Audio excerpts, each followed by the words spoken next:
बंदोबस्त करून उत्तरे मराठ्यांचं प्रभुत्व पुन्हा निर्माण केलं.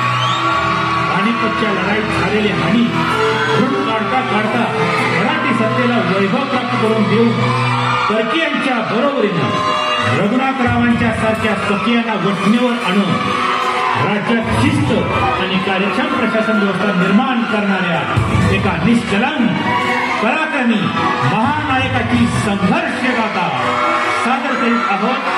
महानाट्य मराठी दौलतीच्या उत्तरार्धातील एक सोनेरी पान.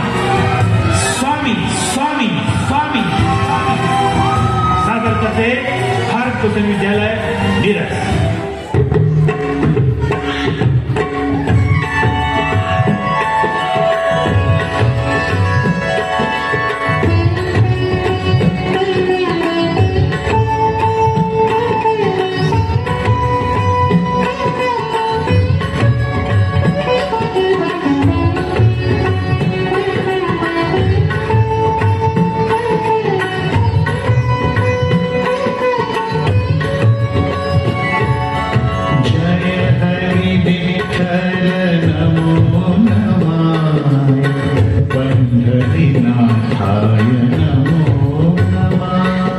श्री गजाननाच्या मंदिरात चारण मोरेश्वर गातो आहे वाटतं. महिना हा मोरेश्वर भजन किती गोड गातो नाही. म्हणून उभ्या राहिल्यात वाटतं सज्जात. खरंच ऐकत राहावं असं वाटतं. तर वहिनी साहेब, भजन ऐकायचं नुसतं निमित्त, कान एकीकडे आणि लक्ष दुसरीकडे. हे महिने लागलीस का बोलायला? कसलं ग लक्ष? कर्नाटकाच्या मोहिमेवर गेलेली श्रीमंती आली, पागा आली, पण श्रीमंत आले नाही म्हणून वाट पाहणं चालले ना. श्रीपती आला नसता म्हणजे कळलं असतं सज्जात का उभं राहावं लागतं ते. पण मी म्हणते, कशाला काढायच्या असल्या मोहिमा आणि जीवाची उगीच वणवण करून घ्यायची. तसं नाही केलं तर आमच्या जीवनाला काय अर्थ राहिला? स्त्रीला स्वतंत्र रूप असतंच कुठं? सूर्य तळपला तरच सावली दिसते, पण नेहमीच सावली दिसत नाही वहिनी साहेब. वेडे, ज्यावेळी तो मस्तकावर आलेला असतो ना, तेव्हा सावली आणि रूप एकच बनतात. केव्हा का येईनार सुखरूपपणे माघारी आले त्या अर्थात सारं मिळालं. वहिनी, या भाऊजी. अजून दादा आले नाही. आम्हाला म्हटले पाठोपाठ येतो म्हणून. तुमची मोहीम चांगली झाली ना? हो वहिनी, त्या मुलखात आम्ही हरणांचे कळपच्या कळप पाहिले. उंच उड्या घेत धावत असताना त्यांना पाहण्यात केवढी गंमत यायची. आम्ही जंगलातून जात असताना खूप जनावरे पाहिली. एकदा रान हत्तींचा कळप सुद्धा भेटला. मोहिमेला गेला होता की जनावर पाहायला? आम्ही काय करणार, दादांनी आम्हाला कधी रणांगणावर नेलेच नाही, नेहमी पाठीमागे ठेवले. मोठे झालात की तुम्हालाही नेते. हे काय अगं, हे आहो जाहो कुठून काढलं? मोहिमेवर जाऊ लागलात, आता तुम्हाला एकेरी नावाने हाक मारायची. आता तुम्ही रणांगणाचे पराक्रमी वीर बनलात. आमचा पराक्रम नको सांगू, आम्हाला माहिती आहे आमचा पराक्रम. काय झालं? काय झालं? आम्ही कर्नाटकाच्या मोहिमेवर होतो. विश्रांतीची छावणी होती. एके दिवशी हत्तींची झुंज होती. दादांच्या बरोबर मी बैठकीवर बसलो होतो. समोरच्या मैदानात हत्ती आणले गेले. झुंज सुरू झाली. अचानक त्यातला एक हत्ती बिथरला. तो सरळ आमच्या शामियानाच्या रोखीला येऊ लागला. माझी घाबरगुंडी उडाली. चालून येत असलेला हत्ती पाहून दादा बैठकीवर ते तसूभरही हल्ले नाहीत. आम्ही उठून पळायला लागलो तेव्हा आमचा अंगरका पकडून दादा म्हणाले, नारायण, बैस, बखरका काय म्हणतील. आम्हाला बसावं लागलं. तेवढ्यात 60 माऱ्यांनी हत्ती परतवून लावला म्हणून बरं. पण वहिनी, तो हत्ती तसाच चालून आला असता तर? स्वारींवर चाल करून जाणारा हत्ती अजून उपजायचा आहे. हा, दादांना मी हेच विचारलं तेव्हा दादा हेच म्हणले, नारायणा, आमच्यावर चाल करून येणारा हत्ती अजून उपजायचा आहे.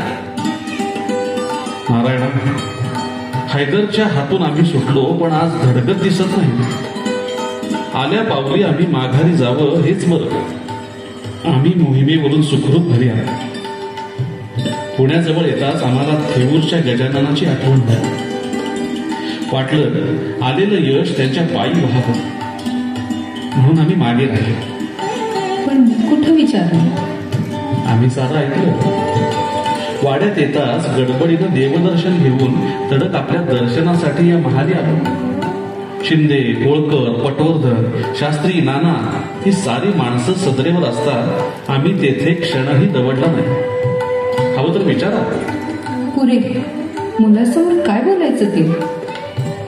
औक्षवंत भाग.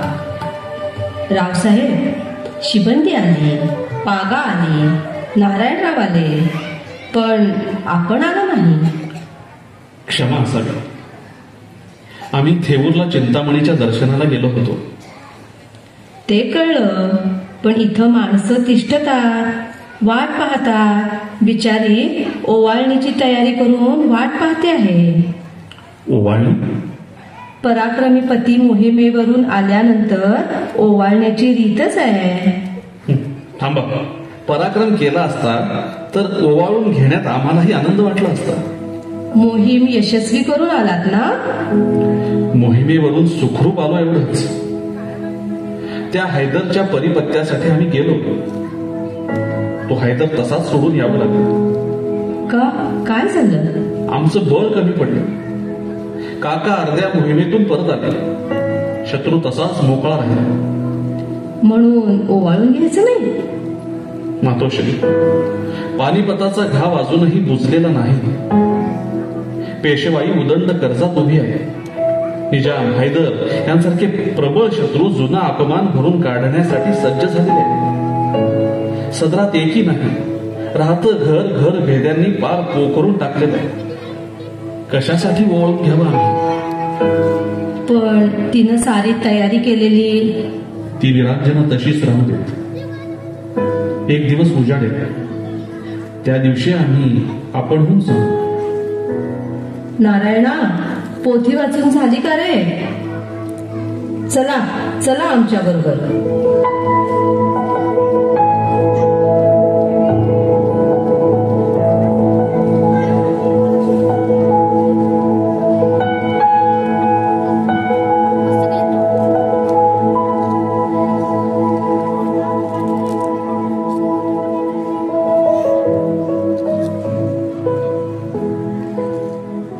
दादासाहेब महाराज येत आहेत.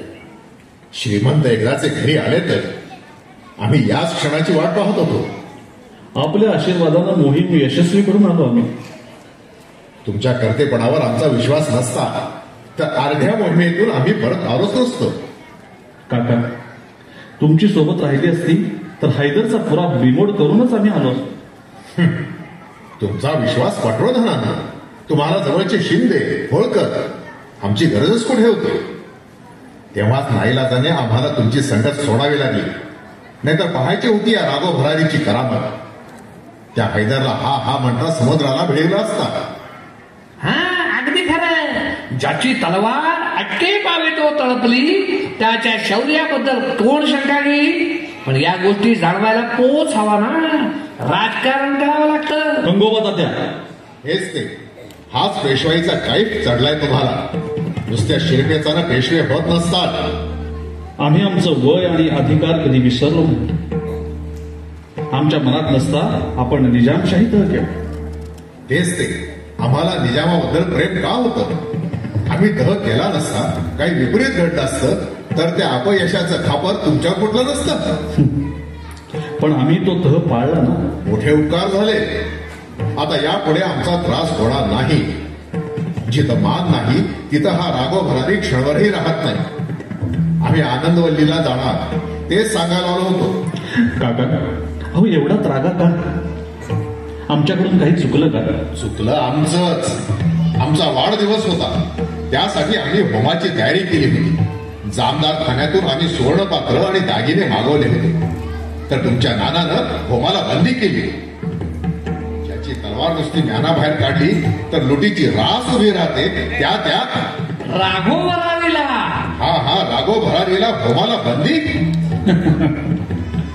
हसायला काय झालं? हे तुमच्या आज्ञेविना घडलं. आम्ही ते नाकारित नाही. प्रश्न मिटला. या वाड्यात म्हणे यापुढे होम हवने होणार नाहीत. मग काय नाचगाणी होणार आहेत? तीही होणार नाही. कोणाला ते शौक असले तर ते बाहेर यापुढे होम हवने करायला गावात अनेक मंदिरे आहेत, तिथे ते करावे अशी आज्ञा आम्ही दिली. पहा गंगोबा, पहा कसं बोलतात ते. जिथं देवाची भीती राहिली नाही तिथं आमची काय किंमत? विपर्यास होतोय काका. काका, हा शनिवार वाडा आहे, दौलतीचं केंद्रस्थान, मुत्सद्यांचं माहेरघर, वीरांचं विश्रांती स्थान. हीच ती जागा जिथे आटके पार जाण्याच्या मसलती झाल्या. हीच ना ती वास्तू जिथे भाऊसाहेबांनी कुतुबशहाच्या रक्ताचा विडा उचलला. सदैव विजयाच्या बेहोशीत जिथे नौबती झडायच्या त्या या जागेत होम हवनांचे धूर आणि घाट धुपारतीचा आवाज. मुत्सद्दी कारभारी आज राज्य कारभार सोडून होमासाठी तुळशीपत्र बेलपत्र गोळा करू लागले. जपाच्या नोंदी करण्यात गर्क झाले तर कसं चालेल? म्हणून धर्म विसरायचा? आम्ही ब्राह्मण म्हणून जन्माला आलो तरी या पेशवे पदाबरोबर आलेली क्षत्रियाची धुरा चालवणं एवढंच आमचं कर्तव्य आहे.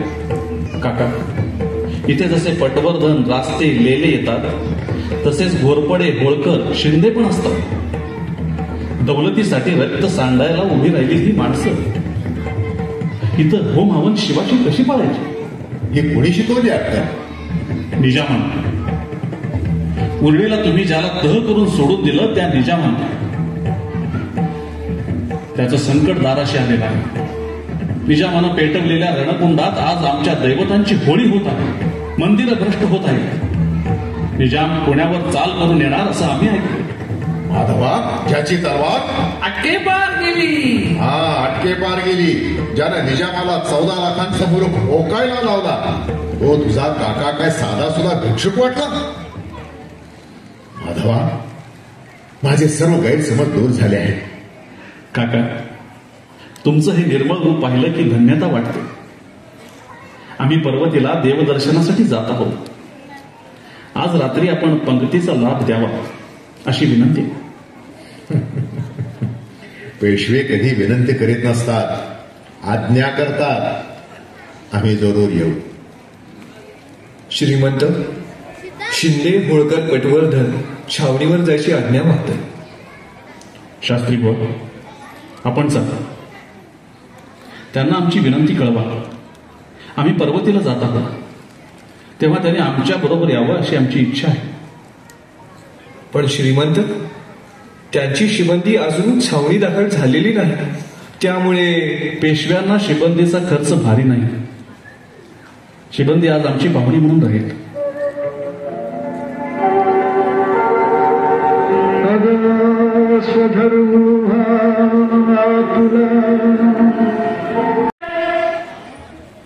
पाहिलत ना बापू, काय झालं ते?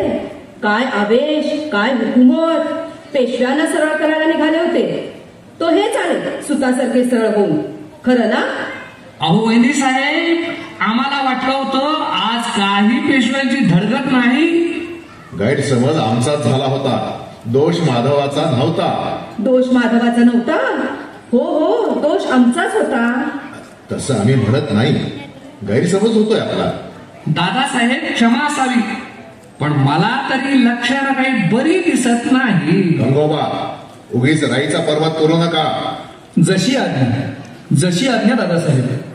त्यासाठी आम्ही आलो होतो. आम्हाला निरोप मिळावा. आपण जरूर जा. आम्हाला रात्री मेजवानीला जायचं आहे. तुम्हालाही निमंत्रण आहे.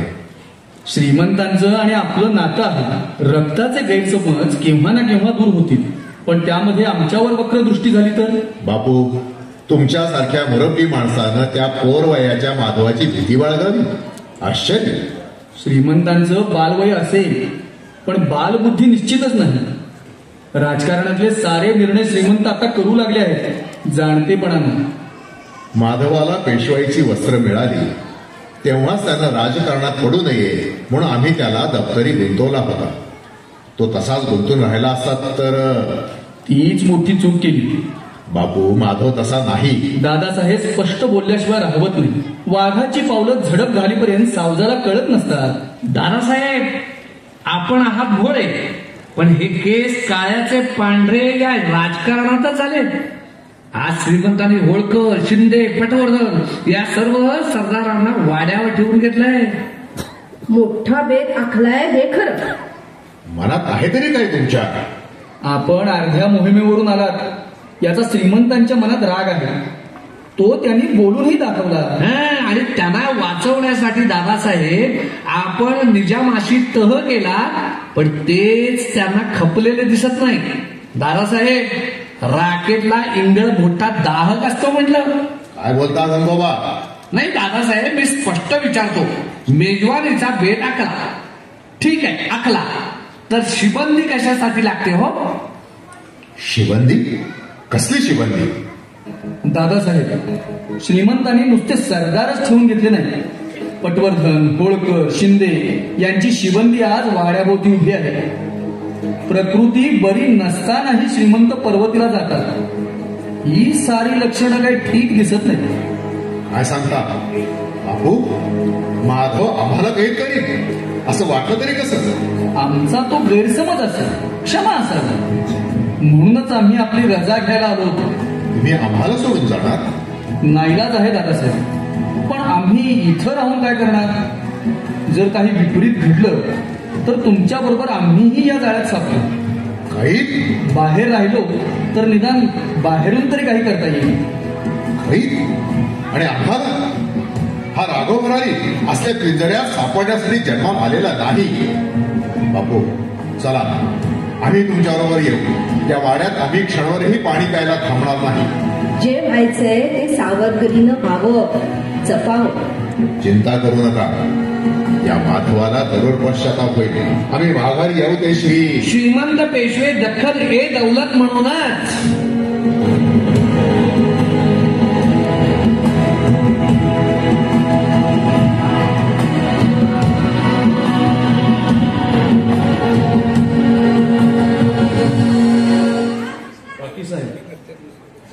काका केव्हा येणार आहे ते कळलं का? या तुमच्या राजकारणातलं आम्हाला काय कळणार? हे राजकारण कसलं? या घरच्या गोष्टी.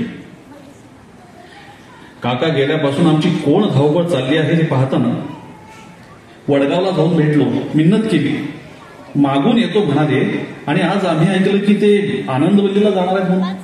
खरं? हो माधवा, कालच त्यांचा निरोप आला आहे. ते आनंदवल्लीला विश्रांतीसाठी जाणार आहे. पण मला समजत नाही, एवढ्या तडकाफडकी रातोरात कोणालाही न सांगता जायला काकांना काय झालं? अहो, कोणता अपराध असा घडला आमच्या हातून? मला खरंच माहित नाही, पण ऐकलं तेच सांगा काकी साहेब. त्या दिवशी तुमच्याकडून येणं झालं आणि पटवर्धन होळकरांची शिबंदी तू ठेवून घेतल्याचं कळलं आणि स्वारींच्या मनात संशय आला ना. अहो, काकांना कैद करायचं असतं तर त्यासाठी होळकर पटवर्धनांची मदत कशाला हवी होती? मनात असतं तर आम्हीच ते करू धजलो नसतो. पण अचानक वाड्याभोवती शिबंदीचा गराडा पडल्यावर माणसानं समजायचं तरी काय? समजत नसेल तर विचारायला काय हरकत होती? पंक्तीचा आम्हाला शौक नाही. या निमित्तानं सारे सरदार एकत्र येतील, पुढच्या मोहिमांचा मसुदा सांगता येईल, स्नेहभाव विश्वास वाढेल असं वाटलं होतं. होळकर, रास्ते, शिंदे, पटवर्धन, नाना, रामशास्त्री ही दरबारी माणसं काकांची वाट पाहत होती. काकांसाठी कर्नाटकच्या मोहिमेतून आणलेला पाचूंचा हार आमच्या हाती होता आणि पंक्तीच्या सुरुवातीलाच काका निघून गेल्याची कुजबूज कानाशी आली. काकी साहेब, सर्पदंश व्हावा तसा पाचूंचा हार आमच्या हातून केव्हा गळून पडला ते कळालंच नाही. एक घास आनंदाने घेता आला नाही. उभ्या रात्रीत क्षणभर डोळा लागला नाही. काका आनंद वल्लीलाच गेले ना? का विचारता रावसाहेब? तसं त्यांच्या मनात काही नाही. ते संतापून आनंदवल्लीलाच गेले आहेत. खरं? तुमची शपथ, मला काळजी वाटते. काकी साहेब, अहो डोळ्यात पाणी आणू नका. माझा काकांवर राग नाही. ते वयाने मोठे आणि मनाने भोळे आहेत. आम्ही उद्या आनंदवल्लीला जाऊ आणि त्यांची समजूत काढून त्यांना माघारी घेऊन येऊ. क्षमा सरकार, नाना आणि शास्त्री बाहेर आले. नाना, शास्त्री यावेळी? पाठव त्यांना इथं. श्रीमंत, अकस्मात यावं लागलं याबद्दल क्षमा असावी, पण नाईलाज झाला. बोला ना. श्रीमंत, दादासाहेबांची स्वारी आनंद वल्लीला न जाता ते पाषाणहून निघून नर्मदा तटी गेले आहे. तिथे त्यांचा तळ आहे. नर्मदा तटी तळ? हो. मैपतराव चिटणीस, आबा पुरंदरे, रामचंद्र जाधव त्यांना मिळाले आहे. एवढंच नव्हे तर त्यांनी निजामाशी संधान बांधल्याची वार्ता नजरबाजाने आणली आहे. श्रीमंत, एक वाईट बातमी आहे. बोला. फौजेच्या खर्चासाठी दादासाहेबांनी पैठण लुटलं. आता मात्र काकांची हद्द झाली. स्वकीयांशी वैर साधण्यासाठी परकीयांशी संगनमत. धर्माचीही चाड राहिली नाही. काकांच्या संगती कोण आहे? गंगोबा तात्या चंद्रचूड आणि सखाराम बापू मोठी. वाटलंच. काका आनंदवल्लीला गेले होते ना? नाही रे माधवा, मला खरंच यातलं काही माहिती नाही. हो काकी साहेब, खरंच तुम्हाला काही माहिती नाही. ठीक आहे. काय करणार तुम्ही रावसाहेब? आमच्या हाती आता काय ठेवलंय काकांनी? काका निजामाला मिळाले तर ते संकट आमच्यावर नाही तर उभ्या दौलतीवर आहे. आमच्याच घरातून हे संकट अवतरलं याची आम्हाला लाज वाटते. नाना, असे जा आणि पटवर्धन होळकरांना छावण्या हलवू नका म्हणून सांगा. काही अवधीत आम्ही तिथे डेरे दाखल होऊ. काकांनी निजामाशी हात मिळवणी करण्याआधी त्यांना गाठायला हवं. जसे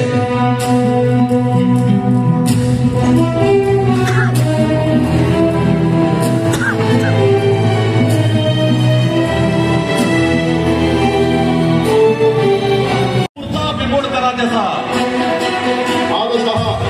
माधवराव सैन्य घेऊन उभा ठाकलाय. माधवराव सैन्य घेऊन उभा ठाकलाय समोर.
फौज कोसळली तेव्हा खांड उडाली, खांड.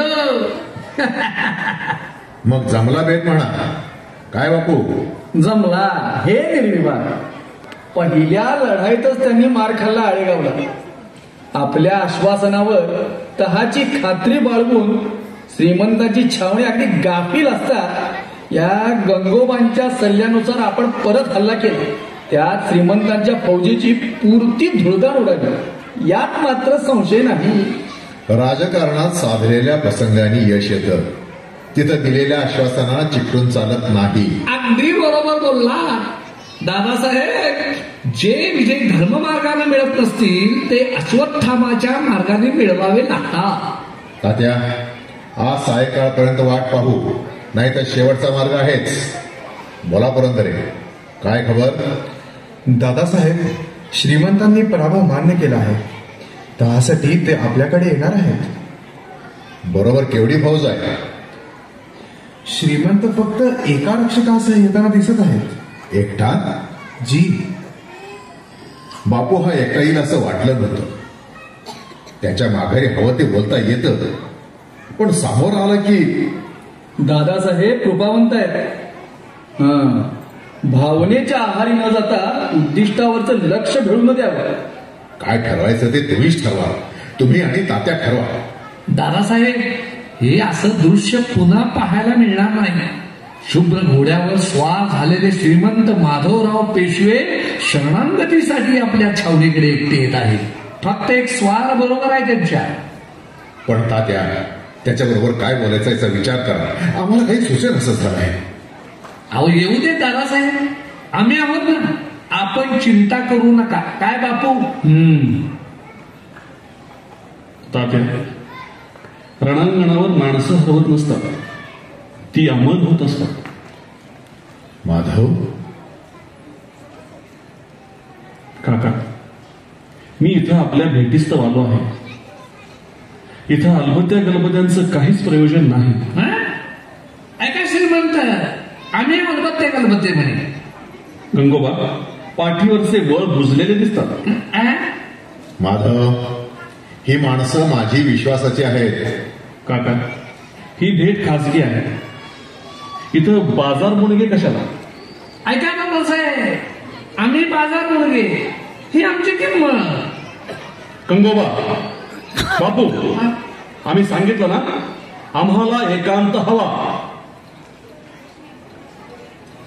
श्रीमंत माधवराव पेशवे, काय आज्ञा आहे आपली? काका, आम्ही शरणागतीसाठी आलो आहोत. शरणागती? आणि आपण आमचा बंदोबस्त करण्यासाठी खड्या फौजेंशी निघालेले पेशवे आमच्या समोर शरणागतीसाठी येतात? आश्चर्य. काका, पुढे करा ही बोलणी. जेव्हा तुम्ही आमच्या समोर लढाईला उभे ठाकलात तेव्हाच नाती संपली. रणांगणावर आम्ही नातं जाणीत नसतो. काका, तुम्ही पुण्याहून निघून आला नसता तर हे घडलं नसतं. बरोबर आहे. कसं घडणार? आम्ही बंदिवासात पडलो असतो ना. काका, मी किती जरी जीव तोडून सांगितलं तरी आपल्याला पटायचं नाही.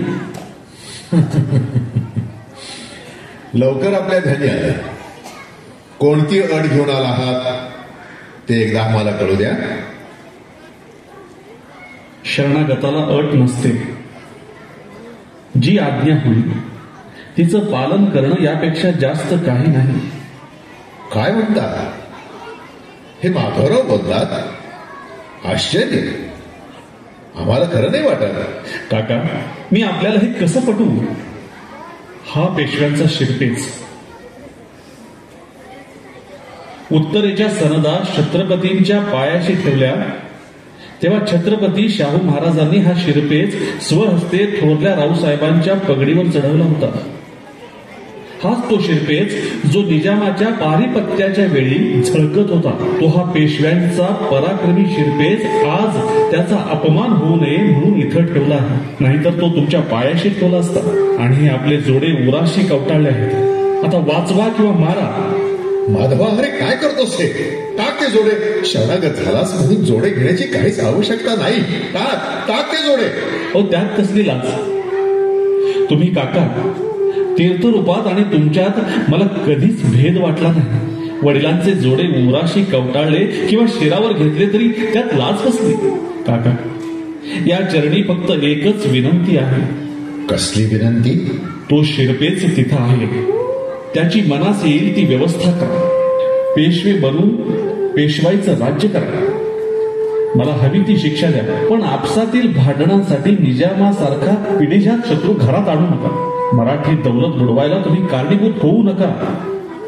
तेवढी एकच प्रार्थना करण्यासाठी आज आपले जोडे हाती घेऊन मी उभा आहे. माधवराव पेशवे प्रार्थना करत आहेत निजामाची संगत सोडावी म्हणून? कोण आहे रे तिकडे? बापून आणि तात्यांना आत पाठव. आम्ही बाहेरच उभे आहोत. टाका ते जोडे खाली. पहा तात्या, श्रीमंत माधवराव पेशव्यांचं रूप उघड्या डोळ्यांनी पहा. पेशवाईचा शिरपेच आमच्या पायाशी ठेवला आहे आणि या क्षणी आमचे जोडे यांच्या छातीवर आहेत. रागो भरारी म्हणतात आम्हाला. डोळे आणि कान तृप्त झाले. श्रीमंत, आम्ही कधी कुणाचे जोडे असे उराशी कवटाळले नाही. ही उद्धट जबान अशी चालू ठेवली तर तेच करावं लागेल गंगोबा. रावसाहेब, आपण शरणागत आहात. आमच्या माणसांचा केलेला उपमार्ग आम्ही सहन करणार नाही. तुम्ही या क्षणापासून आमचे कैदी आहात. गंगोबा, पारगाव गाठताच यांच्यावर 1000 गाड्यांचा पहारा बसवा. मोठे मानकरी आहेत, मानानं राहायला हवं, समजलं? जशी आज्ञा. तात्या, बापू बोलत का नाही? म्हणे मुत्सद्दी, शहाणे, राजकारण धुरंदर, पंक्तीचे मानकरी हे कसले शहाणे? तुमच्या नादाना कसला घोर प्रसंग ओढवून घेतला मी. दादासाहेब, निजाम असे फासे उलटवील याचा अंदाज कसा लागणार? निजाम बेईमान, केवढा विश्वास बाळगला होता. त्याच्या मैत्रीसाठी आळेगावावर आम्ही 60 लक्षांचा मुलूक आणि दौलताबादीचा किल्ला आनंदाने सुपूर्द केला. त्याच्या विश्वासावर ज्यांनी माधवाला साथ केली त्यांना फोडीत विजेपर्यंत आला, पटवर्धनांना पिटाळून लावला आणि संपूर्ण विजयाची स्वप्न पाहत असता आम्हाला या बातम्या सांगतात. दादासाहेब, बातमी विश्वसनीय आहे. या क्षणी निजाम आणि नागपूरकर भोसले यांनी 60-40चा करार केलेला आहे. छत्रपतींसकट मराठी राज्य बुडवून त्याची वाटणी करून घेण्याचं ठरलं आहे. पुष्कळ ठरवतील, पण अजून हा राघव भरारी उभा आहे म्हणावं. या राघव भरारीची तलवार, या राघव भरारीची तलवार जोवर ज्ञानाबाहेर पडत नाही तोवरच या वर्गणांना अर्थ आहे. खरं ना तात्या? अगदी बरोबर आहे दादासाहेब. एवढं सोपं नाही ते. निजामाची 45,000ची फौज, भोसल्यांची 30,000 फौज, शिवाय 150 तोफा आणि 10,000 गार्दी घेऊन निजाम या घटकेला भोसल्यांसह भिवरेच्या काठावर येऊन दाखल झाला आहे. वा, सुरेख, छान. गंगोबा, बापू, आम्हाला तुमचे तपशील नकोत. आम्हाला सल्ला हवा. काय करावं आम्ही? निजाम म्हणेल तो तह, तेवढा एकच उपाय आहे. आणि त्यानं मराठी दौलत मागितली तर देण्याखेरीज गत्यंतर नाही. मराठी दौलतीची वाटणी आमच्यामुळं नाही. बापू, तात्या, याला आम्ही जबाबदार नाही. तुम्ही दोघे याला जबाबदार आहात. तुम्ही. आम्ही? हो, तुम्ही. तुमच्या बदसल्ल्यानं आम्ही या फासात अडकलो. माधवाला कैद केला आहे. हे साऱ्या जगाला ठाऊक झालं आहे. निजाम भोसल्यांनी मराठी दौलत बुडवली तर त्याचा दोष कोणीही माधवाला देणार नाही. त्या साऱ्या अपयशाचा एकच धनी राहील, तो म्हणजे हा दुर्दैवी राघव भरारी.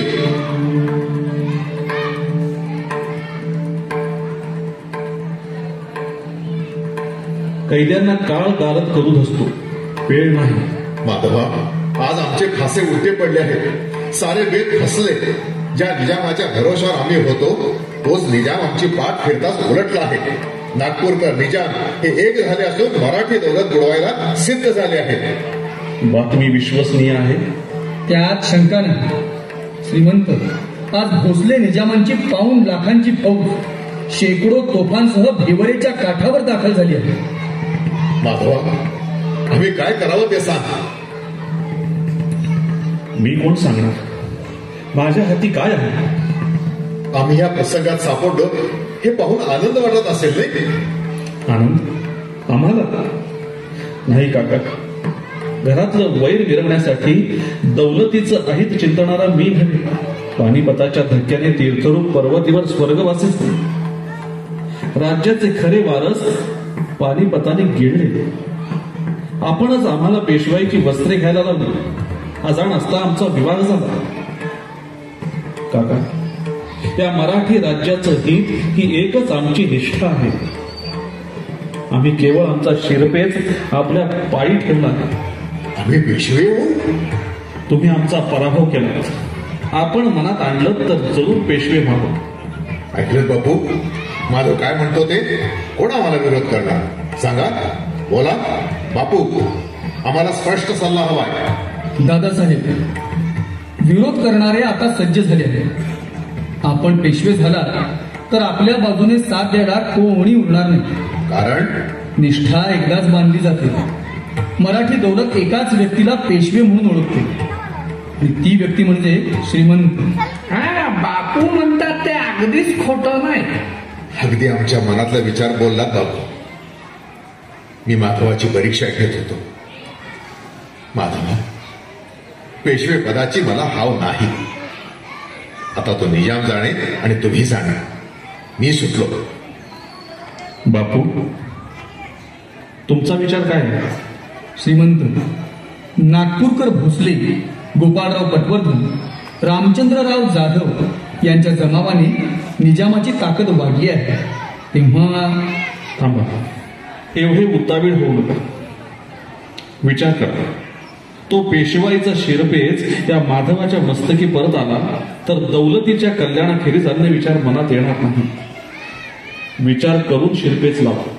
झाला तेवढा विचार पुष्कळ झाला.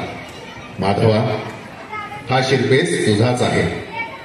हा श्रीमंत, आपण पेशवे आहात, आपण नतमस्तक व्हायचं नाही. काका, तुमचं हे रूप पाहिलं की गंगोदकाची आठवण होते. चिंता करू नका, अजूनही वेळ टळलेली नाही. बापू, या क्षणी पटवर्धनांना, जाधवांना आमची पत्रे पाठवा. कळवा की आम्ही पेशवे आहोत, आम्हाला येऊन मिळा. येतील? जरूर येतील. तात्या, तुमच्या होळकरांना कळवा. म्हणावं, प्रस्तुत दादासाहेब आणि आम्ही एक झालो आहोत. हीच गोष्ट एका करोडोची झाली. त्यांची आमची एक वाक्यता आहे. कारभारी उत्तम प्रकारे लगामी लागले आहे. हा वक्त अंतर्गत वैराचा नाही, तो दौलतीचा सवाल बनला असता तुम्ही बाजूस राहणे तुमच्या कीर्तीस योग्य राहणार नाही. सर्व शिबंदी फौज फाट्यासह आम्हा सत्वर मिळावं. तात्या, समजलं? होय श्रीमंत. पत्र पुरे करून दाखवायला घेऊन या. लक्षात ठेवा, पत्र जबाबदारीचं आहे. पदरचं काहीही घालू नका. जशी आज्ञा. बापू, जानोजी भोसल्यांना आमचा खलिता पाठवा. त्यांना कळवा की जे होईल त्याला जबाबदार तेच राहतील. श्रीमंत, खलिता आला. माधवा, तूच पेशवा, वाचतो खलिता. पहा बापू, काका, निजाम पुण्यावर चालून जातो आहे. पुढं? त्यानं पुढं गाठायच्या आत आपण त्याला गाठायला हवं. माधवा, बोलत का नाहीस? निजामाच्या झडपेतून पुढं वाचवणं एवढंच आपलं कर्तव्य आहे. तोच विचार करतो आहे काका. पुढं वाचवणं आपलं कर्तव्य नाही, राज्य वाचवणं हेच आपलं कर्तव्य आहे. आपण पुण्यावर चालून गेलो तर निजामाचा डाव सफल होईल. आपण पुरे नामशेष होऊ. श्रीमंत म्हणतात ते अगदी खरं आहे. सध्याच्या परिस्थितीत निजामासमोर जाऊन चालणार नाही. फौज फाटा चालू ठेवण्या इतकाही पैसा हाती नाही. त्याची काळजी नको काका. आपण औरंगाबादेवर चालून जाऊ. त्या लुटीनं फौजेचा खर्च निघेल. काय सांगतोस माधवा? काका, आज देत असलेल्या आपल्या विश्वासाला कधीही कोणत्याही प्रसंगात तडा जाऊ देऊ नका. ज्या दिवशी तो तडा जाईल तेव्हा माधव तुमचा राहणार नाही, माधव तुमचा असणार नाही.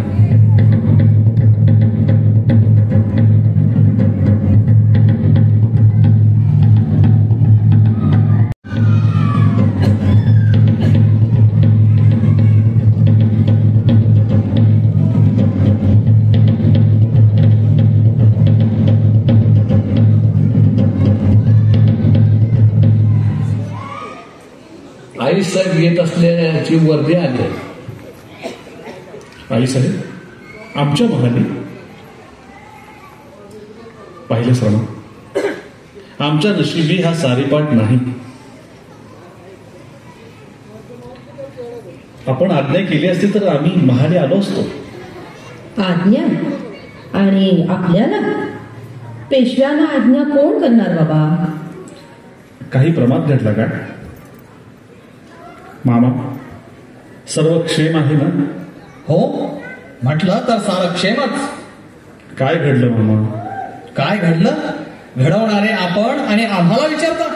मामा, आम्ही म्हणजे काही परमेश्वर नव्हे की अंतर्ज्ञानानं सर्व गोष्टी कळाव्यात. हो, श्रीमंतांना स्पष्ट सांगून टाका, सांगून टाका मामा. सांगितल्या खेरीज त्यांना कळणार तरी कसं?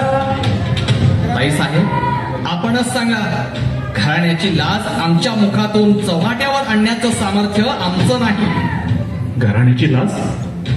मामा, तुमचं आणि आमचं घराणं आम्ही दोन मानित नाही. पण यापुढं तसं मानावं लागेल. तुमच्या रामशास्त्र्यांनी रास्त्यांना 5,000 रुपयाचा दंड ठोठावला आहे. मामांना दंड? काय केलं मामांनी? कोणा वाचवलं? हाच अपराध. मामा हे खरं? हो, निजाम पुण्यावर चालून आला तेव्हा शक्य तेवढं पुणे वाचावं म्हणून निजामाची मिन्नत केली. हाच गुन्हा घडला. त्यासाठी शास्त्री बुवांनी दंड केला? दंडच नव्हे, आमच्या वाड्यावर भर दिवसा धारकरी पाठवून आम्हाला जेरबंद करून काढण्या लावून न्यायासनासमोर उभं केलं. पण एवढं तुम्ही सहन कसं काय केलं? हशम दाराशी आले तेव्हा आम्ही हा अपमान सहन करणार नाही असं कळविलं. तर तुमच्या शास्त्र्यांनी उलट निरोप पाठविला. कसला निरोप? रास्ते सरळपणे आले नाहीत तर पेशव्यांची शिबंदी त्यांच्या वाड्यावर चालून जाईल असा निरोप पाठवला? मामा तुम्ही सांगायचं. काय सांगायचं? रास्त्यांनी त्यांना सांगितलं तर भर न्यायसभेत त्यांनी तुमचाही अपमान करायला मागं पुढं पाहिलं नाही. आमचा अपमान? तो कशाबद्दल? न्यायासनासमोर आम्ही शास्त्री बुवांना श्रीमंतांचं आणि आमचं नातं सांगितलं. तेव्हा शास्त्री बुवा म्हणाले. थांबलात काय म्हणाले शास्त्री बुवा? शास्त्री बुवा असं म्हणाले, पेशव्यांना आम्ही ओळखत नाही. शास्त्री बुवा असं म्हणाले? ही थोर मजल गेली. थोडी बेलगाम सोडली की ती उधळणारच. या पुण्यात पेशव्यांचं राज्य राहिलं नाही. रामशास्त्री आणि नाना फडणीस हे पेशवे बनले आहेत. श्रीमंतांना ते दिसत नाही. क्षमा असावी श्रीमंत. रामशास्त्री सदरेवर आले. शास्त्री बुवांची वेळ भरलेली दिसते. नाना, शास्त्री बुवांना इकडे घेऊन या. इथं कशाला? काय हरकत आहे? पेशव्यांचा घरचा निवाडा जर ते न्यायासनासमोर करत असतील तर त्याची चौकशी इथंच व्हायला नको? नाना जा आणि शास्त्रींना इथं घेऊन या. आता शास्त्रींना कळेल पेशव्यांचा निवाडा कुठं करायचा असतो ते. श्रीमंत, काल हा प्रकार घडल्यापासून रास्त्याने अन्नाचा कण तोंडात घेतलेला नाही. अहो, कोणता स्वाभिमानी माणूस घेईल? अगदी खरं गंगोबा, खरं. आपलं भोजन व्यवस्थित झालं ना? या शास्त्री बुवा, आज आमच्या श्रीमंताने. तात्या, आम्ही आहोत इथं. क्षमा असावी श्रीमंत. शास्त्री बुवा. आज्ञा श्रीमंत. आमच्या मामांना आपण दंड केलात म्हणे. मल्हारराव रास्ते यांनी शत्रूशी संगनमत करून प्रजेला नागविलं म्हणून दंड झाला. हे खरे. आणि त्यांच्या विरुद्ध फिर्याद पण केली. निंबाळकर वाड्यातील विधवा जीवबाई निंबाळकरनं. विधवेची तक्रार? अहो, तिला कसली किंमत? तात्या, मराठी राज्यासाठी तिने आपला पती आणि 2 मुलं खर्ची घातली आहेत. हे विसरताय तुम्ही.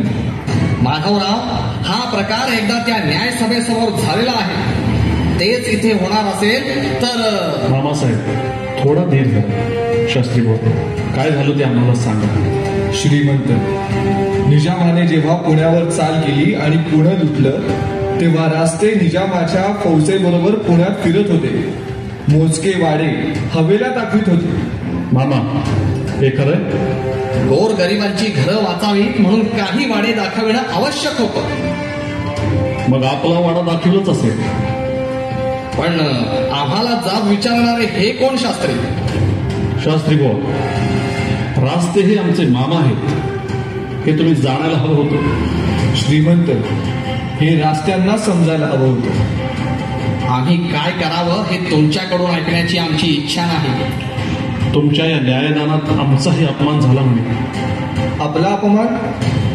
हो, अपमान केला. आता लपवता कशाला? बोला शास्त्री बुवा, मी होतो ना तिथं. आपण वेळी शुद्धीवर यावं म्हणून मामासाहेबांनी आपलं श्रीमंतांशी असलेलं नातं सुद्धा सांगितलं होतं. ते रास्त्यांनी केलं नसतं तर बरं झालं असतं. भर सभेत रास्त्यांनी आपलं नातं सांगून न्यायासनावर दडपण आणण्याचा प्रयत्न केला. मग आपण काय सांगितलं होतं? आम्ही म्हणालो, न्यायासन पेशव्यांना ओळखीत नाही. ऐकलं श्रीमंत, झाली खात्री. आम्ही सांगितलं असतं तर ते खोटं वाटलं असतं. स्वस्त बसा ना तात्या. शास्त्री बुवा, आम्ही हे अपेक्षेलं नव्हतं. आपल्या कसं ध्यानी आलं नाही की रास्ते हे आमचे मामा आहेत, त्यांची इब्रत ही आमची इब्रत. श्रीमंत, आपली हीच इच्छा असेल तर एक विनंती आहे. बोला शास्त्री बोल. तुम्ही केलेल्या दंडापायी आम्हाला भारी किंमत मोजावी लागणार. बोला, आम्ही काय करावं? श्रीमंत, हेच साधायचं असेल तर एकच करा. न्यायासनामागे श्री गजाननाची स्थापना झाली आहे. तो गजानन तेथून हलवा आणि पेशव्यांचा शिरपेस तेथे लावा. म्हणजे आमची न्यायबुद्धी यापुढे पेशवे आणि पेशव्यांचे आप्तस्वकीयांचे हितसंबंध राखण्यासाठी खर्ची पडेल. त्यासाठी रामशास्त्र्यांचीही गरज पडणार नाही. गंगोबा तात्यांसारखे इतर कोणीही ती जागा आनंदानं भूषवितील. धन्य आम्ही. शास्त्री बोल, हे घ्या. हा कंठ आपल्याला आमच्या वचनाचं नित्य स्मरण देईल. न्यायासनावर सत्ता फक्त त्या श्री गजाननाचीच राहील. पेशवाईचा शिरपेच त्यात हस्तक्षेप करणार नाही. शास्त्री बोल, आमची एक अपेक्षा आहे. आज्ञा श्रीमंत. ही न्यायबुद्धी अशीच स्थिर ठेवा. कधी काळी दुर्दैवाने पेशवे जरी गुन्हेगार म्हणून आपल्या समोर आले तरी सत्य निर्णय देण्यापासून आपली जिव्हा विचलित होऊ नये, ही आमची आपणाकडून अपेक्षा आहे. आमच्यासारख्या सेवकांच्या जीवनात यापेक्षा कृतार्थतेचा क्षण कोणता? मामासाहेब, कळा श्रीमंतांचा ते तरी मी सांगत होतो. तुम्ही शांत बसा. श्रीमंत पेशवे, हाच आपला निर्णय आम्ही समजायचा का? आम्ही शत्रू मुलकात गुंतलो असता तुमच्यासारखे सरदार आम्ही इथे ठेवले, ते पुण्याचे संरक्षण करण्यासाठी. आपणासारख्यांच्या भरोश्यावर आम्ही पुणे सोडलं, पण तुम्ही पुण्याची राखण तर दूरच, उलट शत्रूची हात मिळवणी करून पुणे लुटायला सिद्ध झाला. निजामाच्या तावडीतून एक देऊळ सुटलं नाही. त्या तुमच्या निष्काळजीपणात एक हानी झाली, ती कदापि भरून काढता येणार नाही. मराठेशाहीचा दफ्तरखाना निजामाच्या हातून वाचवण्यासाठी सिंहगडावर हलवला जात असता नेमका शत्रू हाती सापडून तो जळून गेला. हे नुकसान कसं भरून निघणार? या सर्वांना तुम्ही कारणीभूत आहात. याचं आम्हाला दुःख आहे. श्रीमंत, आज्ञा असावी. थांबा शास्त्री भाऊ. उद्या पहाटेचा चौघडा झडताच आपण नाना सदरेवर या. आजच रात्री शहरात दवंडी पिटवायला सांगा. उद्या आम्ही जातीनिशी पुण्याच्या चौकात फिरू. ज्याचं नुकसान झालं असेल त्याची त्याच ठिकाणी भरपाई करू. पण श्रीमंत, आता कसला पण काढला? श्रीमंत, नुकतीच राक्षस भुवनाची मोहीम झालेली. दौलतीवर खर्चाचा भारी तणाव. तरी चिंता करू नका नाना. या खर्चापायी पेशव्यांचा जामदारखाना कमी पडला तर जवाहरखाना मोकळा करा. तेवढ्यानं खर्च भागला नाही तर पेशव्यांचे देव त्यांच्या सोन्या चांदीच्या देव्हाऱ्या सकट बाहेर काढा. देव?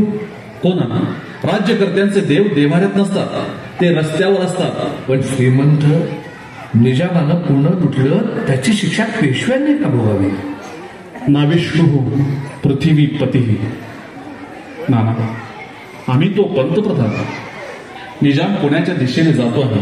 तो पुण्याची लूट करणार आहे हे माहीत असूनही आम्ही त्यांना रोखलं नाही, प्रजेचं रक्षण केलं नाही. हाच गुन्हा नाही. या कार्यासाठी पेशव्यांचा जामदारखानाच काय, पण खुद्द आम्ही लिलावात निघालो तरी ते अपुरच पडेल. खांद्यावर शास्त्री पदाची शाल आणि मस्तकी आपणच चढविलेली न्यायासनाची पगडी नसती तर आपल्यासारख्या प्रजादक्ष पेशव्यांच्या चरणी अधिकाराचा किंवा वयाचा मुलांचा न बाळगता हे मस्तक ठेविलं असतं. श्रीमंत, येतो मी. आज्ञा असावी. पानिपतच्या रणांगणावर मराठी दौलतीचा भीषण पराभव झाला. तेव्हा तुम्ही लहान होता. पेशव्यांच्या घरची 2 मोहरी त्या रणांगणात टिकरी घुमावी तशी घुमली आणि त्याच रणांगणावर मोडून पडली कायमची. दौलतीची लाख बांगडी फुटली आणि त्या धक्क्यानं स्वारीने तडफडत पर्वतीवर प्राण सोडला. ते फक्त एकाच स्वार्थापोटी. स्वार्थ? हो, आम्ही स्वारींच्या मागे राहिलो ते तुमचं लालन पोषण करण्यासाठी नव्हे, तुमच्या हातून पानिपतचा पराभव धुवून काढलेला आम्हाला पाहायचा होता म्हणून. शत्रूशी तह करून स्वकीयांना दंड करणारे पेशवे आम्हाला पाहायचे होते. मातोश्री, पानिपताचा पराभव धुवून काढलेला पाहायचा आहे ना, मग ते काम एका पेशव्यांचं नाही. ते साधायचं असेल तर त्यासाठी उभ्या राज्याचं बळ, निष्ठा एकवटावी लागेल. आणि त्याचसाठी राज्याशी बेईमान, प्रजेशी दगलबाज झालेल्यांची गय करता येणार नाही आणि करणारही नाही. माधवा, रास्त्यांकडून दंड वसूल होणार नाही असं आम्ही वचन दिले. वचन? हो. आपलं वचन शिरसावरून द्या. रस्त्याला झालेला दंड पेशवे आपल्या खाजगीतून भरतील. त्याची काही गरज नाही. अजून माझं माहेर तेवढं बेवारस झालेलं नाही. ते भरतील दंड. पण लक्षात ठेवा, दंड वसूल झाला तर पाणी देखील प्यायला या वाड्यात राहणार नाही असं वचन दिलंय मी. आई साहेब, अहो काय केलं ते? कसलं वचन दिलं? आम्ही दिलेलं वचन तुम्हाला जड जात असेल तर पाळू नका. मातोश्री, हा वैयक्तिक जीवनाचा सवाल असता तर आम्ही आनंदानं आपलं वचन पाळलं असतं. पण जिथे राज्य आणि न्यायाचं गुंततं तिथे आमच्या इच्छेला अर्थ राहत नाही. आमच्या प्रयाणाची व्यवस्था करा. आम्ही गंगापूरला जाऊ आज. जशी आज्ञा. मातोश्री. माधवा, आम्ही रागवलो नाही. तुम्ही काय करता हे आम्ही जाणतो. यात तुम्हालाही फार दुःख होते हे देखील कळते. पण आम्हीही तुमच्या इतकेच वचनाला बद्ध आहोत. वचन आणि निष्ठा एवढंच का पाहत जगायचं? आम्ही पेशवे, पंतप्रधान, आम्हाला मातेची सावली राखता येऊ नये? मातोश्री, वाटतं या क्षणी सारं सोडावं आणि तुमच्या कृपा छत्राखाली राहावं. तुम्ही राहाल, पण दौलत पोरकी पडेल. तुम्ही पेशवे, तुम्हाला अश्रू ढाळण्याची मुभा नाही. रक्ताचे पाठ वाहिले आणि साऱ्या दौलतीचे डोळे कोरडे पडले. ते फक्त विजयाच्या शिरकाव्यानेच परत ओले होतील, तृप्त होतील. ती जबाबदारी तुमची आहे. आमची तेवढीच अपेक्षा आहे. मातोश्री, तो विजय आम्ही जरूर मिळवू. पण त्याचबरोबर चरणी एक विनंती करावीशी वाटते. बोला माधवा, बोल. थांबलास का?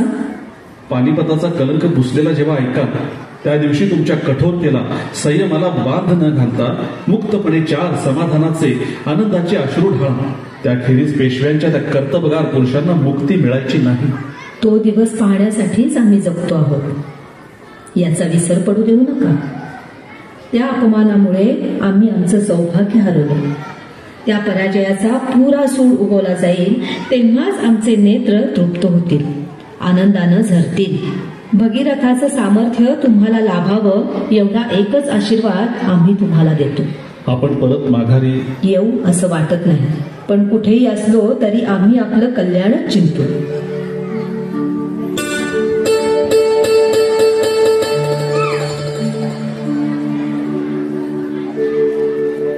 मुकलो. ती उणीव कोणत्या दौलतखान्यानं भरून काढायची? सदरेवर शास्त्री नाना आमची वाट पाहत आहेत. आपली प्रकृती बरी नाही, जायला हवंच का? हो, जायलाच हवं. आमच्या प्रकृतीकडे तुमचं लक्ष आहेच. आमच्या पथ्याची तुम्ही काळजी करता.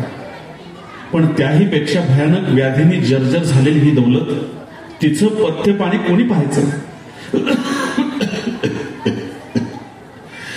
दक्षिणेत हैदर बळावतोय. निजामाची वक्रदृष्टी सदैव या राज्यावर आहे. आमचे सरदार स्वार्थापोटी राज्याला विसरू पाहत आहेत. राज्याचा स्वामी नजर केले आणि आम्ही पंतप्रधान उदंड कर्जात उभे आहोत. आणि आमचं घर जाती भेदानं, घर भेदांनी पार पोखरून गेलं. आमच्या व्याधीकडे पाहायला आम्हाला उसंत नाही. हैदरची मोहीम आम्ही आखतो आहोत. एकांती सुद्धा या राजकारणाखेरीज काहीच का सुचत नाही. रमा, स्त्रियांना अलंकाराचा भारी सोच असतो असं म्हणतात. मग त्या दागिन्यांवर आज एवढी नफरत का झाली? काही नाही, उगाच. हे उत्तर खरं नव्हे. आमची आज्ञा आहे. काल आपण जामदार खाना रीता करण्याची आज्ञा केली तेव्हा सकाळीच सारे दागिने जामदार खान्यात पाठवून दिले. काही शिल्लक ठेवले नाही? नाही. कसं? सर्वात मोठा अमोल असा दागिना होता, तो स्वार्थापोटी राखून ठेवला. रमा, राज्यासाठी जामदार खाना मोकळा करून आज हा पेशवा अधिक संपन्न झालाय. ज्याच्या नशिबी तुझ्यासारख्या अर्धांगीची जोड आहे त्याच्या श्रीमंतीला तोड कुठली? रमा, आज खऱ्या अर्थानं आम्ही श्रीमंत झालो.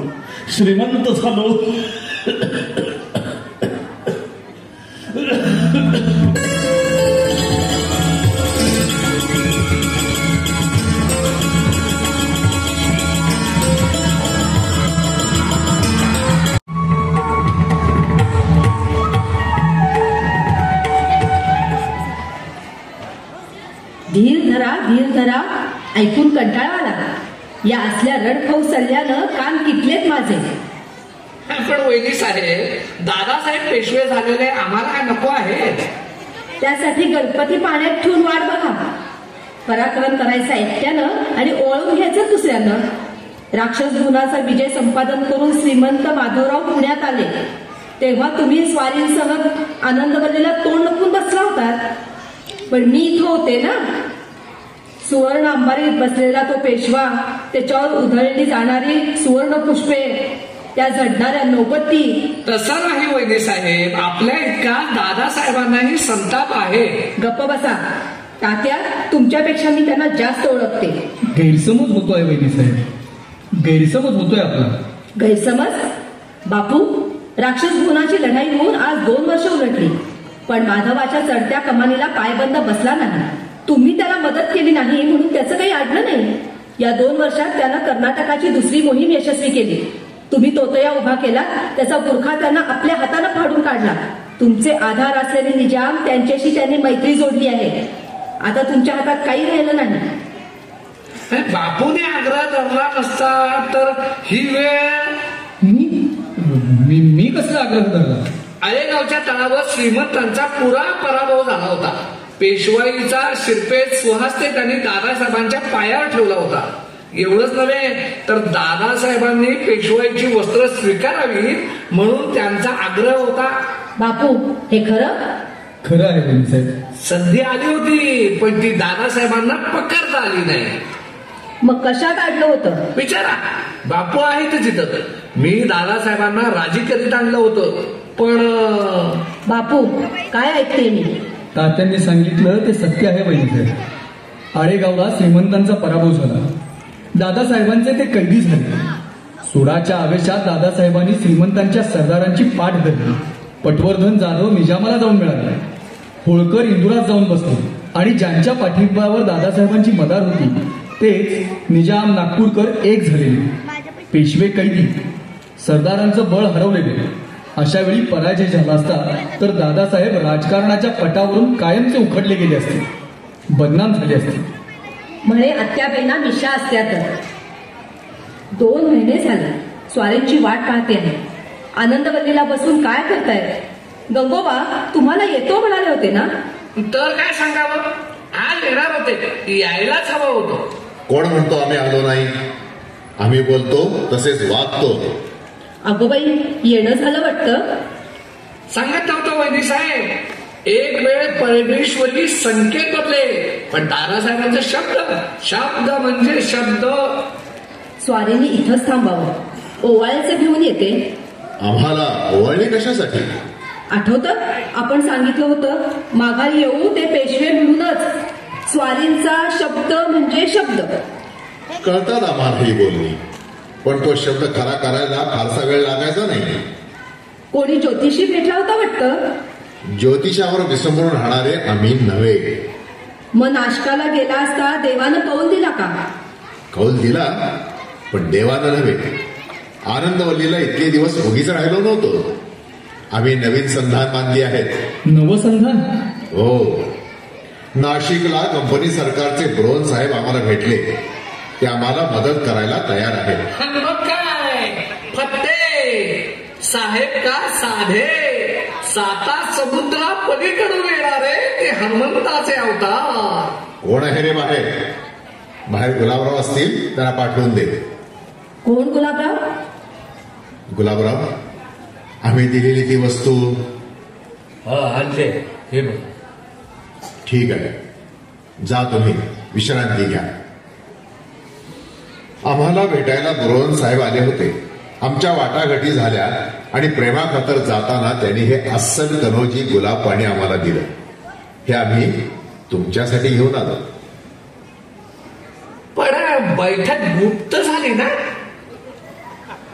नाहीतर काय, असली बोलणी सदरेवर होतात. या कानाची बातमी त्या कानाला कळणार नाही, एवढी खबरदारी आम्ही घेतली होती.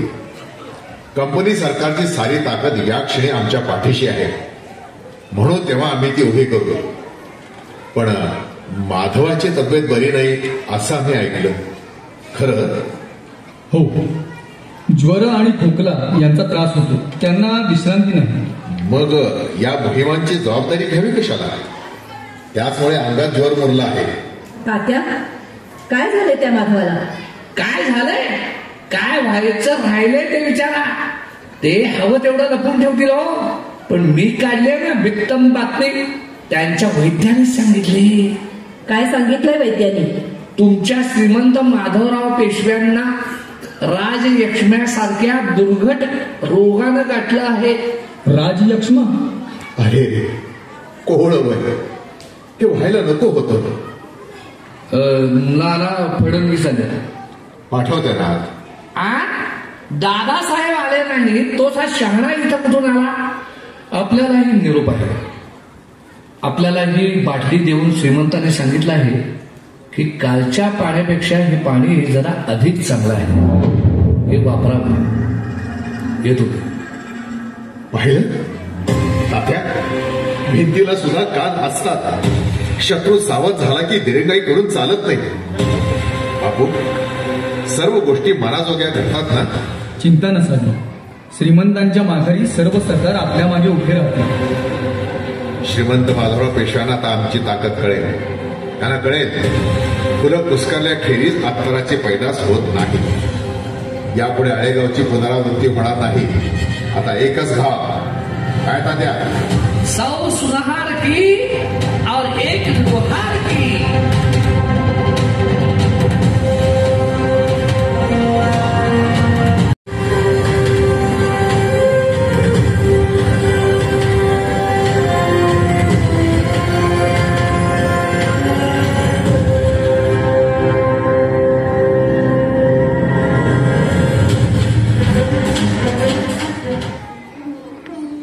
मी ठीक आहे शास्त्री बुवा. काय झालं? वहिनी साहेब, चिंता नसावी. जीवावर बेतलं होतं, खांद्यावर निभावलं. पण झालं तरी काय? देवदर्शन करून आम्ही पर्वतीवरून उतरत होतो. मागे गार्द्यांचं पथक होतं. अचानक शिबंदीतील गार्दी पुढे झाला आणि काही समजायच्या आत त्यांनी श्रीमंतावर वार केला. वार केला? गार्द्याने? मग हे कुठे झोपले होते? विश्वासाची माणसं म्हणून. त्याला दोष देऊ नका. तो होता म्हणूनच आम्ही तुम्हाला दिसलो. पाठीमागून गांधी येतो आहे हे त्याच्याच प्रथम ध्यानी आलं आणि क्षणात त्यानं आमचा लगाम खेचला. त्याचमुळे मानेवरचा वार खांद्यावर उतरला. पण जखम? वहिनी साहेब, चिंता नसावी. वैद्यांना बोलून उपचार केले. थोडा रक्तस्राव झाला खरा, पण जखम खोल गेली नाही. वैद्यराज मात्रा देतो म्हणाला, ती मी पाठवून देतो. चल श्रीपती. शास्त्री बुवा, तो इथेच राहू दे. आणि हे पहा, शक्य झालं तर ही बातमी वाड्याबाहेर जात नाही याची खबरदारी घ्या. पुसात आहे डोळे. अहो, चिंता करण्याचं खरंच कारण नाही. समजलं. आणि त्या गार्द्याचं काय केलं? कोण? गार्दी? त्याला पकडलं आहे. बरं केले. उद्या त्याचं मस्तक कसं फुटतं ते मला पाहायचं आहे. गार्दी का आमच्यावर वार करतो? हो, तो बिचारा नुसता हसतोय. मग ज्याने मारेकरी घातला त्याचा शोध करा. आणि तो सापडला तर? त्याची काय कसली? दिल्ली दरवाजासमोर हत्तीच्या पायाखाली. रमा, रमा, बोलू नको. काय काय म्हटलं मी? रमा, ते धैर्य मला नाही. गार्दी पकडला जाताच त्यानं काही बोलू नये म्हणून मी त्याच्या मुसक्या आवडल्या. कुणी घातला मारेकरी? निजामांनी? नाही. मग मुघलांनी? नाही. मग जाऊ दे ना, देवानं राखलं सारं मिळालं. पण मारेकरावर एवढी दया का? असा कोण आहे तो मातब्बर? बोलू नको रमा, बोलू नको. तुम्हाला मी काकांचं नाव सांगितलं तर?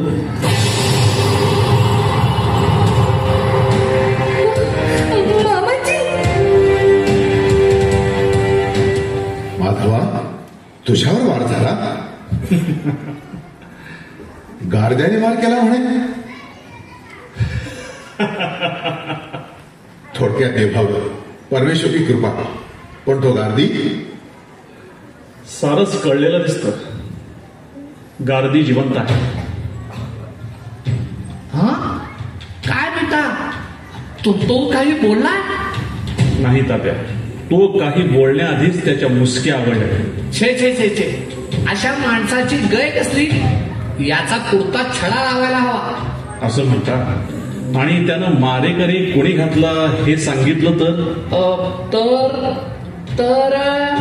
सखाराम बापू, तुमचा काय सल्ला आहे? ज्यांनी पेशव्यांवर वार करण्याचं साहस केलं त्याची गय करू नये. योग्य सल्ला दिलात बापू. श्रीपती, सदरेवर नाना शास्त्री असतील, त्यांना हशम घेऊन ताबडतोब इथं या म्हणाला. इथं कशाला? माधवा, अरे तू जखमी आहेस. जखमा बाळगीतच आम्ही वाढवतो, पण त्यालाही मर्यादा हवी ना. तलवारीचे घाव बुजले जातील, पण एका पाठोपाठ होणारे मनावरचे घाव, ते सोसण्याचं त्राण आता अंगी राहिलं नाही. काय मनात आहे तुझ्या? आठवतं, एकदा तुम्ही निष्ठेची तलवार आमच्या समोर धरली होती, तेव्हा आम्ही तुम्हाला बजावलं होतं, आमच्या विश्वासाला तडा जाईल अशी गोष्ट करू नका. ज्या दिवशी तो तडा जाईल तेव्हा माधव तुमचा राहणार नाही. माधवा, आम्ही धारण केलेलं आमच्या मायेचं कवच आपण फोडून टाकलं. आता या उघड्या वैराण जीवाची भकास नजर तुम्हाला सहन करावीच लागेल. नाना, या तिघांवर कडक नजर ठेवा. त्यांच्या हालचालींना मर्यादा करा. त्यांचा मान, वय, अधिकार काहीही ध्यानी न घेता त्यांच्यावर कडक शिस्त ठेवा. म्हणजे आम्हाला नजर काही? बरं झालं आपणच बदलात. ते नजर काही? पण का? कशासाठी? काका, ही तुमची कैद नाही. पुन्हा पाठीमागून वाद होणार नाही याची दक्षता आम्ही घेत आहोत. चांगले पान फेडता. माधवा, आमच्याबद्दल जर मनात एवढा किंतु असेल तर आम्हाला आमची वाटणी द्या. आम्ही निघून जातो. वाटणी? कसली वाटणी? राज्याची. कुणाचं राज्य? तुमचं की आमचं? छत्रपतींना विसरून पेशवे स्वतःच धरणीपण बाळगू लागले आणि त्यांचंच प्रायश्चित्त त्यांना पानिपतावर भोगावं लागलं. काका, राज्याचे धनी आम्ही नव्हे, धनी ते छत्रपती. त्यांच्या राज्याची वाटणी करणारे आम्ही कोण? श्रीमंत पेशवे, एकंदरीत आम्ही आपले कैदी आहोत. तर आमच्यावर डोळे वटारतात. तुम्हाला साथ दिली, संगोपन केलं, चांगलं पांगू खेळता. खामोश. 10 वर्षाच्या कारकिर्दीत आमच्यासाठी काय केलं हे का आम्हाला माहिती नाही? श्रीमंत, आपण जखमी आहात. त्याच जखमांची बलमपट्टी करण्याचा आम्ही प्रयत्न करतो. खोटी घमेंड, नकली पराक्रम आणि बेगडी सत्ता यातच हे मशगूल आहे. त्यांनी काय केलं हे आम्हाला माहित नाही. कर्नाटकाच्या मोहिमेत मोहीम अर्ध्यावर टाकून हे परत आले. आमचं वैर करण्यासाठी निजामाला मिळाले. आळे गावावर आम्हाला कैदी बनवलं. जीवाचं मोल आम्ही कधीच बाळगलं नाही. बाजीप्रभू देशपांडे, मुरारबाजी, तानाजी यांनी दाखवलेल्या मृत्यूची वाट का आम्हाला माहीत नव्हती. पण राज्याच्या हितासाठी आम्ही त्यांच्यापुढे शरणागती पत्करली. यांना पराजय स्पष्टपणे दिसू लागला. तेव्हा या अपयशाचं धनीपण लादण्यासाठी आम्हाला यांनी पेशवे बनवलं. ही त्यांची संगत आणि सोबत. माधवा, एवढा राग होता तर? चुप बसा. काका, हरघडी उतरणारे पाठीवरचे खाव शोषित बसणं एवढाच आम्हाला उद्योग नाही. नाना, घेऊन जा या तिघांना. श्रीमंत, एक सरदार, आम्ही तुमचे सरदार नाही, होळकरांचे आहोत. आम्हाला कैद करायचा तुम्हाला काहीही अधिकार नाही. तात्या, तुम्ही मातब्बर सरदार आहात हे आमच्या ध्यानीच आलं नाही. अहो, तुम्हाला कैद करणं गैर आहे. नाना, या गंगोबांवर 20 लक्षांची खंडणी लादा. 20 लक्ष? गंगोबा, दैवयोगाने चिखलात उतरावं लागलं तर हाती चिखल घ्यायचा की कमळ याचा ज्यानं त्यानं विचार करावा.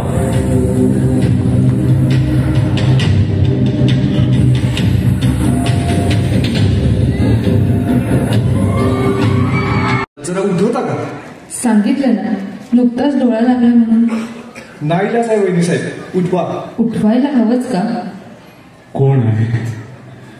शास्त्री बुवा आले आहेत. शास्त्री बुवा? आनंदाची बातमी आली आहे.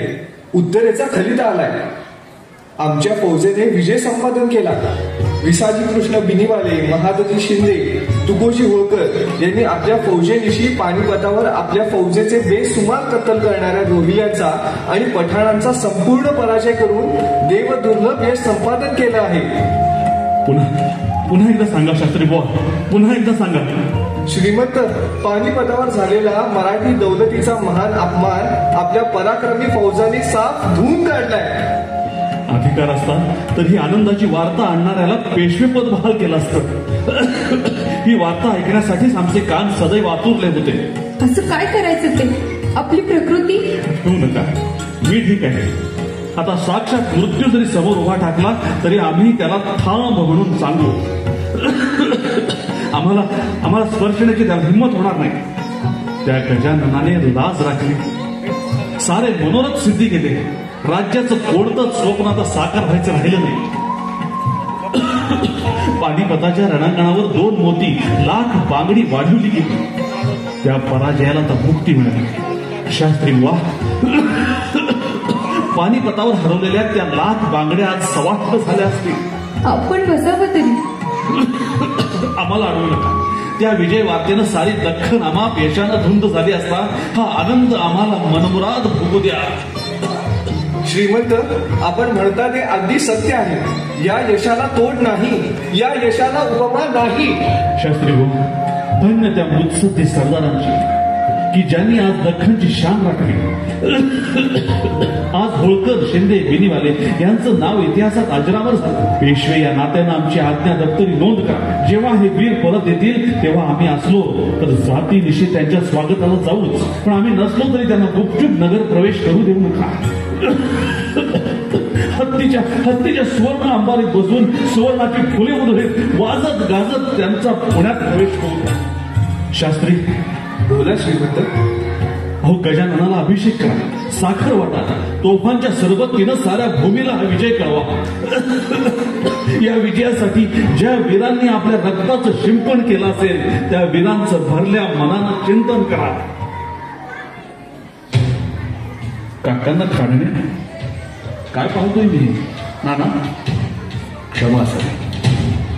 श्रीमंत, उत्तरेच्या विजय वार्तेने सेवक थोडे गाफील असताना दादासाहेबांनी पळून जाण्याचा प्रयत्न केला. अर्ध्या वाटेत दोघांना पकडून आणलं. श्रीमंत, क्षमा क्षमा. क्षमा कसली? आम्ही नजर कैदेत राहणार नाही. आम्ही हे मुळीच सहन करणार नाही, कदापि नाही. आम्ही हे सहन करणार नाही. आम्ही नजर कैदेत राहणार नाही. कोण आहे? काका, 11 वर्षाच्या जीवनाच्या वणवणीत चुकून एक आनंदाचा क्षण आला तर त्यालाही तुम्ही दृष्ट लावायला आलात. स्वस्थ बसा. गोगली सल्तनतीच्या आई कर्माची शोक करीत वाढलेले तुम्ही, पण त्या बादशाही रक्ताचा गुणही तुमच्या रक्तात उतरलेला असेल तर आम्हाला वाटलं नव्हतं. ऐकलं ते पुष्कळ झालं. नाना, सत्वर साताऱ्याला खलिता रवाना करा. नारायणरावांच्या नावे मागविलेली पेशवाईची वस्त्र काकांच्या नावे मागवा. म्हणजे त्यांचा जीव थंड होईल. माधवा, अरे काय बोलतोस हे? आम्हाला राज्य करायची हौस नाही. खबरदार, राज्य नको, बगावत हवी, जबाबदारी नको, बेशिस्त हवी, कष्ट नको, चैन हवी.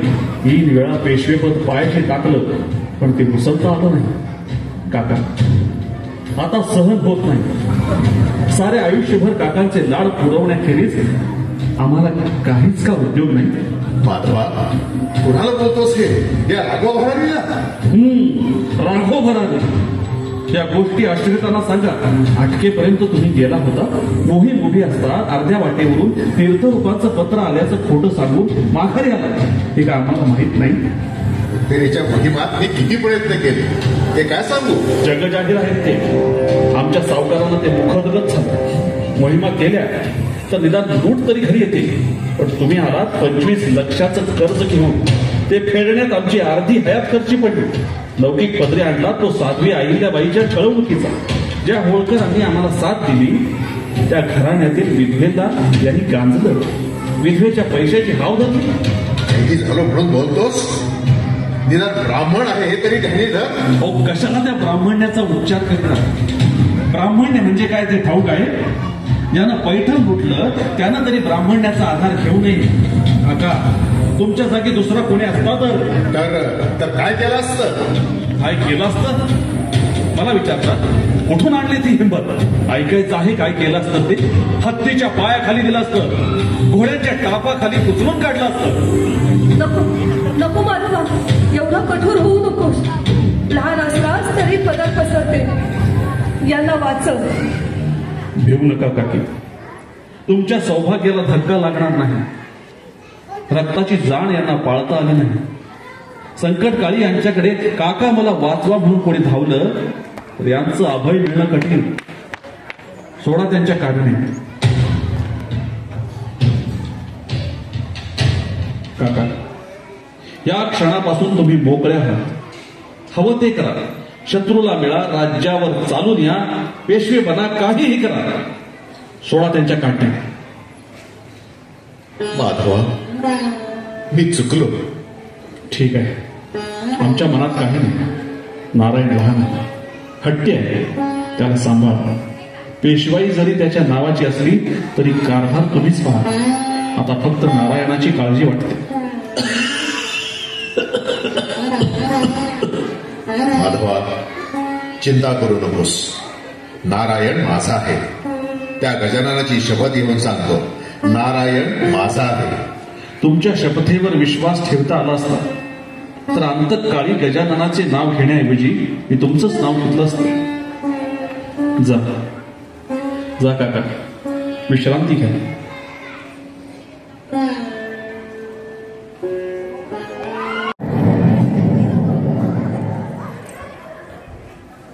रमा, हे तोफांचे आवाज ऐकलेस? हा विजय माझा नाही. आम्ही नेहमी पराजित राहिलो.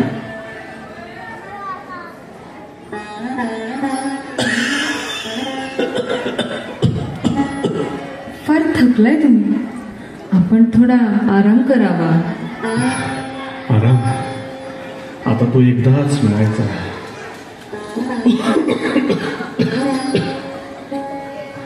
आता आता आम्हाला इथं राहावंसं वाटत नाही.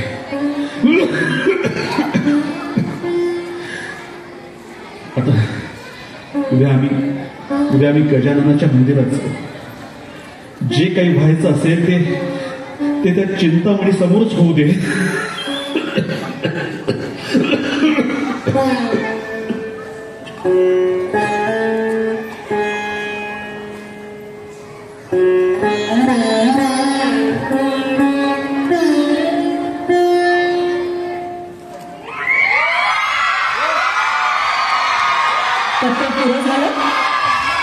हो, हे काय झालं समाधान. पण माधवाची तब्येत कशी आहे? काही विचारू नका. कोणत्या क्षणी काय होईल याचा भरोसाच नाही. अंतकाळच्या वेदनेशी झगडत असताना त्याची होणारी तडफड बघवत नाही. हर हर, शत्रूवर देखील असा प्रसंग येऊ नये. बघवेनासं झालं म्हणून आलं. आजच्या आज हे पत्र कंपनी सरकारकडे जाईल. पण असल्या गोष्टी करायची काही वेळ यासारखी वेळ शोधून सापडायची नाही. पण स्वारीने लक्षात घ्यावं, माझा शब्द मोडायचा नाही. आम्ही कधी तुमच्या शब्दाबाहेर गेलोय का?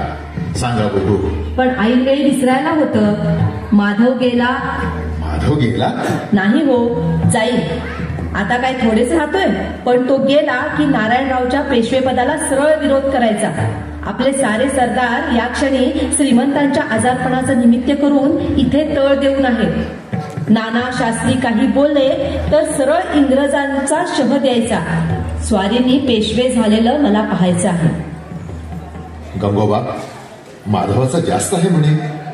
वय दादासाहेब, वयाची 28वी ओलांडली नाही, तो सारं संपावं.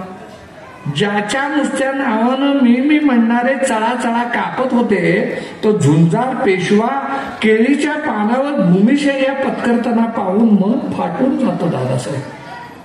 श्रीमंत अंतकाळची घडी मोजताना राहून राहून आपली आठवण काढताय. माझी आठवण काढतो? चला चला गंगोबा. थांबा, निघालात कुठं? अहो, तो अत्यवस्थ आहे. मग तुमच्या जाण्यानं काय यमाचे खास लवकर आवळले जाणार आहे? निघाले हवं. अहो, आता कसलं वैर करता त्या पोराबरोबर? माझं वय माधवाशी नाही, त्याच्या मृत्यूचं मलाही दुःख आहे. मग मला अडवतेस कशाला? कसं ध्यानात येत नाही? तो का उगीच तुमची आठवण काढतोय? असं बोलू नका. त्यानं नानांच्या पोटी जन्म घेतला असेल, पण तो वाढला माझ्याच अंगाखांद्यावर. म्हणूनच आयुष्यभर डोक्यावर बसला. नाही आनंदी, आम्ही भोळे असू, हलक्या कानाचे असू, पण आमचं मन तेवढं आजार नाही. माधवाला माझ्याबद्दल प्रेम वाटतं, म्हणूनच तो आमची आठवण काढतो आहे. उगीच कोणी आठवण काढत नाही. मरणारा मरून जाईल, पण जाताना कायमचं गुंतवून जाईल. काय बोलता? मरताना त्याने नारायणाची जबाबदारी टाकली, पेशवेपदावर तिलांजली सोडायला लावली. तुम्ही भोळे साम वचनात गुंताल आणि आयुष्यभर तेच सांगत बसाल. दादासाहेब, क्षणाचा भरोसा नाही. आपल्या भेटीसाठी श्रीमंत तळमळत आहे. चला. नाना, मी आलो. नाना, तुम्ही चला. मागोमाग स्वारी येईल. शपथ आहे, एक पाऊल पुढे टाकाल तर. केवढा द्वेष करतेस त्या माधवाचा? मी त्याचा द्वेष करत नाही. तुम्ही मोठं व्हावं, खऱ्या अर्थानं पेशव्यांच्या मसनदीचे स्वामी व्हावं, हा ध्यास मी बाळगते. ते का पाप? कसल्या बिकटतेचा टाकतेस? दादासाहेब, श्रीमंत आम्हाला सोडून गेले.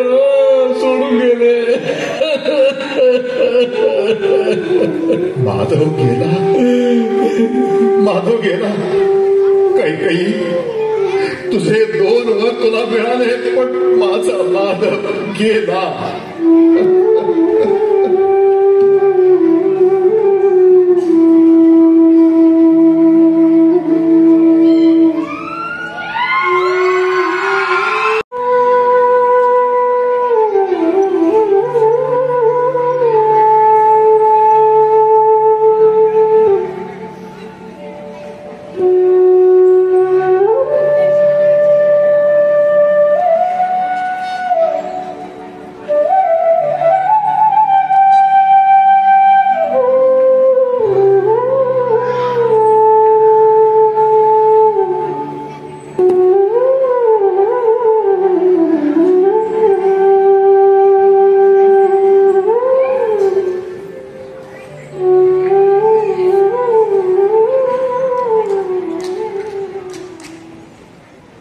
आमच्या महायात्रेची व्यवस्था झाली.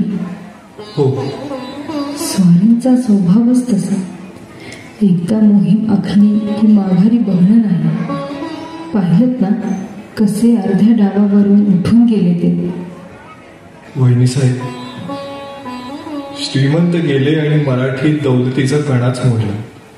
अवघ्या 11 वर्षाच्या कारकिर्दीत बलाढ्य शत्रूचं पारिपत्य करून पेशवाईचं कर्ज निवाळणारा, पानिपताचा कलंक धुवून काढणारा असा प्रजादक्ष पेशवा परत मिळणं कठीण. स्वारींना फार काळ तिष्ठत ठेवणं बरं नाही. माझा अधिकार नाही, पण एक विनंती आहे. संकोच न बाळगता बोला. वहिनी साहेब, श्रीमंत गेले, आम्ही पोरके झालो. आपल्या सती जाण्यानं आमची सावली हरवली.